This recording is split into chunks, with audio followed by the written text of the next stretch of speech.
In today's video, I'm going to teach you how to transfer TradeStation to another computer. If you're moving your trading setup or just upgrading your machine, the key is to bring over your workspaces so everything looks and feels the same when you open TradeStation on the new computer. Workspaces are the heart of your layout, your charts, windows, radar screen configurations, and how they're arranged. The files you'll be moving have a .tsw extension, and they store that layout information. Start on your old computer by opening each workspace you want to take with you. This is a great moment to confirm everything is exactly how you like it. Symbols are correct, chart intervals are set, and any drawing tools or studies are in place. Opening each workspace first ensures you're saving the latest version of what you actually use. Next, in TradeStation, go to the File menu, choose Workspaces, and then click Save Workspace As. You'll be prompted to choose a location.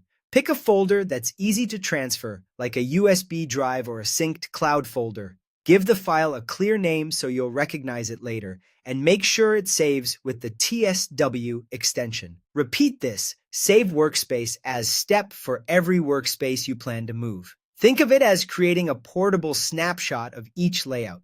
Once you've saved all the workspaces, copy those .tsw files to your new computer. If you used a USB drive, eject it safely from the old machine and plug it into the new one, then drag the files to a convenient folder such as Documents or Desktop. If you used cloud storage, download the files to a local folder you can find easily. Now, on the new computer, open TradeStation. Go to File, select Workspaces, and click Open Workspace.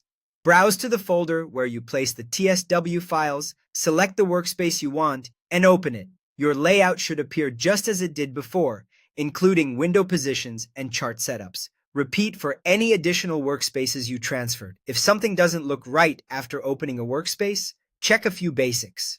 Make sure the symbols and intervals are what you expect, and keep in mind that different screen resolutions or multiple monitors can affect how windows are arranged. Also, if your layouts rely on custom indicators or add-ons, those need to exist on the new machine for the workspace to display them properly. And that's it. By saving your workspaces as TSW files, copying them over, and opening them on the new computer, you'll recreate your familiar TradeStation environment quickly and reliably.